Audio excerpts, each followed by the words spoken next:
Assembly ಒಂದು ವರ್ಷ ಇದ್ದಂಗೆ ನಾನು ಬಿಜೆಪಿಗೆ ಸೇರಿದೆ. 2 ಹಂತದಲ್ಲಿ ಬೊಮ್ಮಾಯಿಯವರು ನನಗೆ 25 ಕೋಟಿ ಕೊಟ್ಟರು. 2023 ಮೇನಲ್ಲಿ ನಾನು ಸೋತೋಗ್ಬಿಟ್ಟೆ. ಸೋತ ಮೇಲೆ ಏನು ಬೊಮ್ಮಾಯಿ ಕೊಟ್ಟಿದ್ದು 50 ಕೋಟಿ ರೂಪಾಯಿನ ಈ ಕಾಂಗ್ರೆಸ್ನವ್ರು ವಜಾ ಮಾಡ್ತಾವ್ರೆ. ಅವರೇ ಕೆಲಸ ಇವತ್ತು ಮಾಡ್ತಾ ಇರೋದು. ಬಿಜೆಪಿ ಸರ್ಕಾರ ಕೊಟ್ಟಿದ್ದು ಅನುದಾನ ಕಾಂಗ್ರೆಸ್ನವ್ರು ಮಾಡ್ತಾ ಇರೋದು. ಸರ್ಕಾರ ದುಡ್ಡು 2 ವರ್ಷದಿಂದ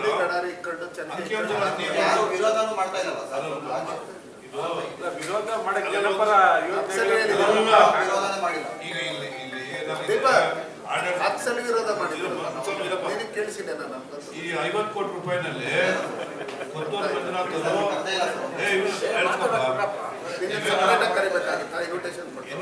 ಅನುದಾನನೇ ಬಂದಿಲ್ಲ. ಬಿಜೆಪಿ ಆಡಳಿತದಲ್ಲಿ ಅನುದಾನ ಬಂದಿಲ್ಲ ಅನ್ನೋ ಪ್ರಶ್ನೆ ನಾನು ಉತ್ತರ ಕೊಡ್ತಾ ಇದ್ದೀನಿ. ಹೆಚ್ಚಾಗಿ ಅವಾಗ ಇಲ್ಲಿ ಶಾಸಕರು ಅನುದಾನ ಕೊಟ್ಟರೆ ದುಡ್ಡು ಕೊಡಲಿಲ್ಲ. ಲಾಸ್ಟ್ ಮೂಮೆಂಟ್ ವರ್ಕ್ ಆಗಲಾಯ್ತು ಅಷ್ಟೇ ಸರ್.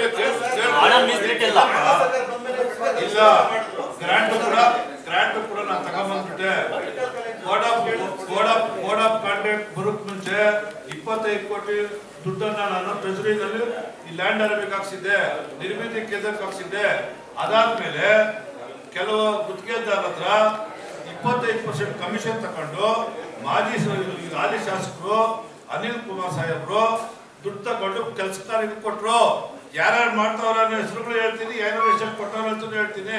ಇವತ್ತು ಕೂಡ ಕೋಲಾರ ನಗರದಲ್ಲಿ ನಾನು ಹಾಕಿರ್ತಕ್ಕಂಥ ಡಾಮರೀಕರಣ ಏನೈತೆ, ಕಟಾರ್ಪೇಟೆ ಇರ್ಬೋದು, ಗೌರಿಪೇಟೆ ಇರ್ಬೋದು, ಕರ್ಕಿನಪೇಟೆ ಇರ್ಬೋದು, ಕಿಲಾರ್ಪೇಟೆ ಇರ್ಬೋದು, ಆಮೇಲೆ ಇಲ್ಲಿ ಬಸ್ ಸ್ಟ್ಯಾಂಡ್ ಹತ್ರ ಇರ್ಬೋದು, ನಾನು ಹಾಕಿದ ದುಡ್ಡು, ನಾನು ಹಾಕಿದ ಆಕ್ಷನ್ ಪ್ಲಾನ್, ಬೊಮ್ಮಾಯಿ ಕೊಟ್ಟಿದ್ದ ದುಡ್ಡಲ್ಲೇ ಕೆಲಸ ಇವತ್ತು ನಡೀತಾ ಇರೋದು.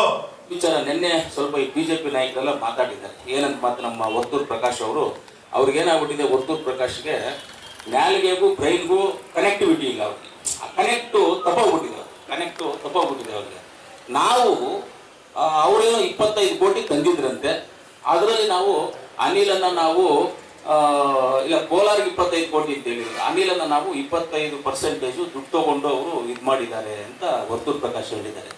ವರ್ತೂರ್ ಪ್ರಕಾಶ್ ಹೇಳ್ತೀನಿ, ವರ್ತೂರ್ ಪ್ರಕಾಶ್ ಅವರೇ, ನಿನಗೆ ಮಂತ್ಲಿ ಇನ್ಕಮ್ ಏನೂ ಇಲ್ಲ. ನಿನಗೆ ಮೊದಲು ಬಂದ್ಬಿಟ್ಟು ಆಫೀಸರ್ಸ್ ಕೊಡುವಂತ ಅದೇ ನಿನಗೆ ಜೀವನಾಧಾರ ಆಗಿತ್ತು. ನನಗೆ ಬಾಡಿಗೆಗಳು ಬರೋದು ಕೋಟಿಗಳೇ, ನನಗೆ ಲಕ್ಷಗಳಲ್ಲ. ನನಗೆ ಬರುವಂತ ದುಡ್ಡನ್ನು ಖರ್ಚು ಮಾಡೋಕೆ ನನ್ನ ಕೈಯಲ್ಲಿ ಆಗ್ತಾ ಇಲ್ಲ. ನನಗೆ ಬರೋ ದುಡ್ಡನ್ನ ಖರ್ಚು ಮಾಡಕ್ ಆಗ್ತಾ ಇಲ್ಲ. ನನ್ನ ಮಗ ಮೊನ್ನೆ ನನ್ನ ಬರ್ತ್ಡೇಗೆ ನನ್ನ ಮಗ ಬಂದು ಏನಪ್ಪ ನಿನ್ಗೆ ಏನಾದ್ರು ಕೊಡಿಸ್ತೀನಿ ಅಂತ, ನನಗೇನು ಕೊಡಿಸ್ಬಿಟ್ಟು ನೀನು ಕೊಡ್ತೀನಿ ಅಂತ 1,09,00,000 ಒಂದು ಅವಳಿ SY ಕಾರ್ಡ್ ಒಂದು ಚೆಕ್ ಕೊಟ್ಟು ಕೊಡಿಸ್ದೆ. ನನ್ನ ಮಗನಿಗೆ ಒಂದು ಚೆಕ್ ಕೊಟ್ಟು ಕೊಡಿಸ್ದೆ. ನಾನು ಆ ತರ ಒಂದು ಸುಳ್ಳು ಹೇಳ್ಕೋಬಾರ್ದು. ನಾನು ಆ ತರ ಶ್ರೀಮಂತ. ನಾನು ತಿಂಗಳಿಗೆ ಕೋಟಿಗಳು ಬಾಡಿಗೆ ಬರ್ತವೆ. ತಿಂಗಳಿಗೆ ರೆವಿನ್ಯೂ ಎಷ್ಟೋ ಇದೆ ಅಂತ ಹೇಳ್ಕೊಳಕ್ ಆಗೋದಿಲ್ಲ. ಎಷ್ಟೋ ಇರುತ್ತೆ. 25% ಅವ್ರ ಕಾಂಟ್ರಾಕ್ಟರ್ ಬಂದು ನನಗೆ ಹೇಳಿದ್ರು, ಪಾಪ ಸಾರ್ ಮೊದಲೇ ನಾವು ದುಡ್ಡು ಕೊಟ್ಬಿಟ್ಟಿದೀವಿ ಸರ್ ಅವ್ರಿಗೆ, ಇವಾಗ ಕೆಲಸ ನೀವು ಬೇರೆಯವ್ರಿಗೆ ಕೊಡ್ತಿರೋದು ಸರ್, ನಾವು ಸೂಸೈಡ್ ಮಾಡ್ಕೋಬೇಕು ಅಂತ ಕೇಳಿದ್ರು ನಮ್ಮಲ್ಲಿ. ಆಯ್ತಪ್ಪ ಮಾಡ್ಕೊ ಹೋಗ್ರಿ ನೀವೇ ಕೆಲಸ ಅಂತ ಹೇಳ್ತೀನಿ. ವರ್ತೂರ್ ಪ್ರಕಾಶ್ ಏನು ಗೊತ್ತಿಲ್ಲ. ಇಷ್ಟು ದಿವಸ ನಾನು ಯಾವತ್ತು ವರ್ತೂರ್ ಪ್ರಕಾಶ್ ಹೆಸರು ಎತ್ತೋದಿಲ್ಲ. ಇವತ್ತು ಎತ್ತಾ ಇದ್ದೀನಿ ಅವ್ರ ಹೆಸರು. ಪರ್ಸೆಂಟೇಜ್ ತಗೊಳ್ಳೋದು ನಾನು ಕೊಡ್ತೀನಿ ಎಲ್ಲರಿಗೂ. ಪರ್ಸೆಂಟೇಜ್ ನಿಮ್ಗೆ ಏನ್ ಬೇಕು ದುಡ್ಡು ನಾನು ಕೊಡ್ತೀನಿ ಅಂತ ನಾನು ಹೇಳಿದ್ರೆ ಅದು ಹೇಳ್ತಾರೆ ಕೋಲಾರಮ್ಮ ತಾಯಿ ನೋಡ್ಕೊಳ್ಳಿ ಅಂತ ಹೇಳ್ತಾ ಯಾರು ತಗೊಂಡಿದಾರೋ ಮೊದಲು ನೀನು ತಗೊಂಡಿರೋದು ಆ ಕಾಂಟ್ರಾಕ್ಟರ್ ಬಂದು ಹೇಳಿದಾರಪ್ಪ ನಮ್ಗೆ, ಬೇರೆಯವರಲ್ಲ, ಅವರೇ ಹೇಳಿದಾರೆ ನಮ್ಗೆ.